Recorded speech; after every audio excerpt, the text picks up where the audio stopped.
So, bench warrant. So, ano tong bench warrant?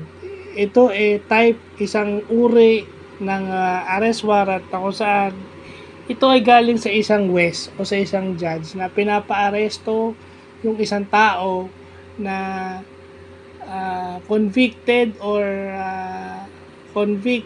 suspect sa isang krimen. So, ito yan. Pag inisyuhan kayo ng isang bench warrant, usually ang nag-i-execute yan yung mga police. Ibig sabihin, pag inaresto na kayo at may bench warrant, may warrant of arrest na, ibig sabihin, yun na yun. Diba? Pero hanggang walang bench warrant, hindi kayo dapat matakot. Yun na yun. Kasi, kasi kung nagtatago kayo at pinaghahanap na kayo, yun ang ibig sabihin. Fleeing away is a number one sign of guilt kasi nahanap kayo dahil meron na kayong warrant of arrest o bench warrant na tinatawag, yung galing mismo sa west.